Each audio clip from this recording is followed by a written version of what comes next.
Assalamualaikum warahmatullahi wabarakatuh. Nama saya Sandra Melisa. Saya dari kelas 12 Mierua. Saya berasal dari sekolah Mandinjai dan guru kimia saya yaitu Pak Surya Sudaryanto SPD. Nah, di sini saya akan melakukan percobaan sifat koligatif lautan. Tugas ini merupakan ujian harian kimia dalam bentuk proyek atau produk di masa COVID-19. Sebelum itu, saya akan melakukan percobaan sifat koligatif pada larutan. Sebelumnya, saya akan membahas sifat koligatif terlebih dahulu. Nah, sifat koligatif ini adalah sifat larutan yang tidak bergantung pada jenis zat terlarut, tetapi hanya bergantung pada konsentrasi partikel zat terlarutnya. Nah, sifat koligatif ini terdiri dari dua jenis, yaitu sifat koligatif larutan elektrolit dan sifat koligatif larutan non-elektrolit. Adapun 4 sifat koligatif larutan, yaitu penurunan tekanan uap, kenaikan titik didih, tekanan osmosis, dan penurunan titik beku. Nah, di sini saya akan melakukan percobaan sifat koligatif larutan tekanan osmosis pada wortel. Di sini saya akan menggunakan alat dan bahannya, yaitu alatnya sendok, pisau cutter, penggaris, lalu bahannya air, wortel, garam dan gula, dan 5 gelas plastik yang sudah diberi label.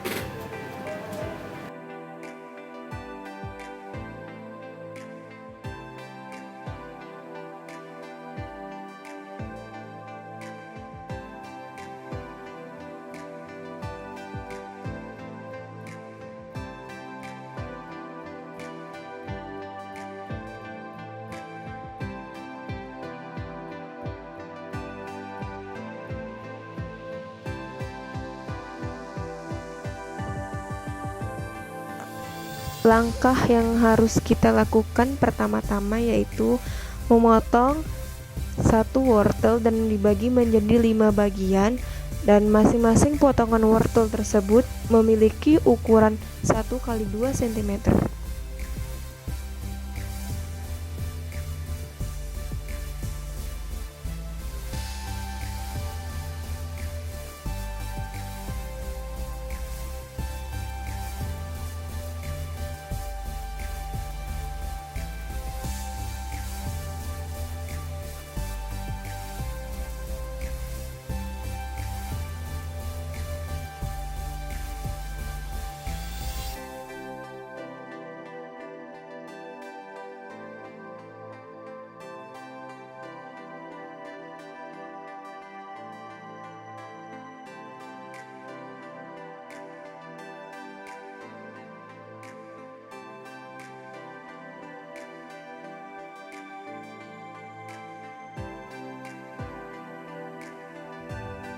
Langkah kedua yaitu memasukkan garam dan gula ke dalam gelas plastik sesuai dengan ukurannya masing-masing. Di gelas pertama dimasukkan air saja, di gelas kedua dimasukkan 1 sendok teh gula, di gelas ketiga dimasukkan 3 sendok teh gula, di gelas keempat dimasukkan 1 sendok teh garam, dan di gelas kelima dimasukkan 3 sendok teh garam.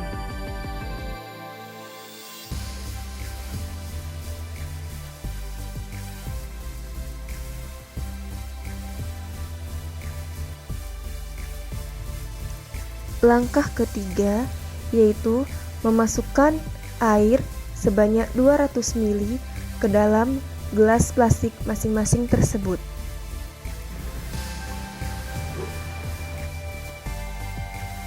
Dan kemudian aduk-aduk gelas tersebut sampai tercampur dengan rata. Langkah keempat yaitu masukkan wortel yang sudah dipotong tersebut ke dalam gelas plastik tersebut. Bahan yang pertama dia tenggelam, sekarang pun tetap tenggelam. Dan yang pertamanya 2 x 1 cm, sekarang pun tetap 2 x 1 cm.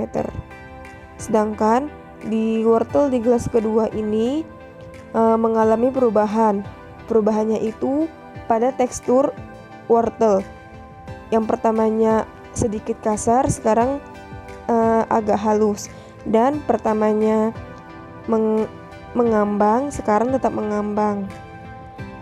Wortel di gelas ketiga ini sama halnya dengan wortel di gelas kedua, dia perubahannya hanya sedikit, yaitu pada wortelnya itu mengalami kehalusan, teksturnya sedikit halus, dan dia tetap mengambang.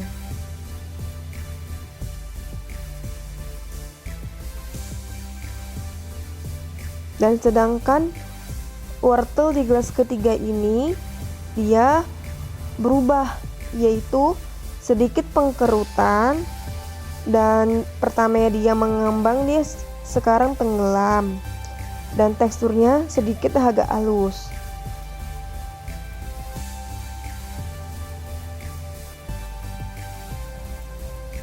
Sama dengannya di gelas keempat, di gelas kelima pun ini hasilnya hampir sama. Wortel tersebut sedikit mengkerut dan teksturnya agak sedikit halus, dan pertamanya dia mengambang, sekarang dia tenggelam.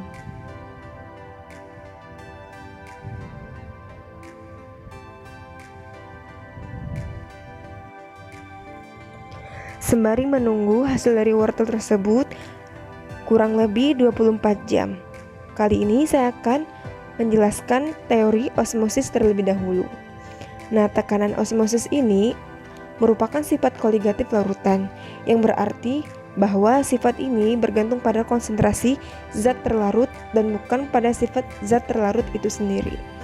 Dalam sistem osmosis terdapat yang pertama itu larutan hipertonik atau larutan yang mempunyai konsentrasi terlalu tinggi. Yang kedua, larutan hipotonik atau larutan dengan konsentrasi larutan yang rendah. Yang ketiga, larutan iksotonik, yang berarti dua larutan yang mempunyai konsentrasi yang sama. Jika terdapat larutan yang tidak sama konsentrasinya, maka molekul air melewati membran sampai kedua larutan seimbang. Pada percobaan kali ini, kita dapat melihat sistem osmosis yang dikenal dengan larutan hipertonik. Karena apa? Karena larutan yang dikonsentrasikan terlarut yang lebih tinggi. Pada gelas kedua, tiga, dan keempat, dan kelima dicampur dengan gula ataupun garam, sehingga memiliki konsentrasi yang berbeda, yaitu konsentrasi terlarut yang lebih tinggi daripada wortel itu sendiri, sehingga akan mengakibatkan larutan hipertonik. Molekul-molekul air yang berada di dalam wortel tersebut akan berdifusi atau berosmosis keluar dari membran wortel kepada air untuk membuat keadaan menjadi seimbang. Ketika molekul-molekul air yang berada di wortel tersebut keluar dari membran wortel tersebut, maka wortel tersebut akan mengalami pengkerutan dan penyusutan ukuran karena molekul-molekul air yang di dalam wortel tersebut sudah keluar.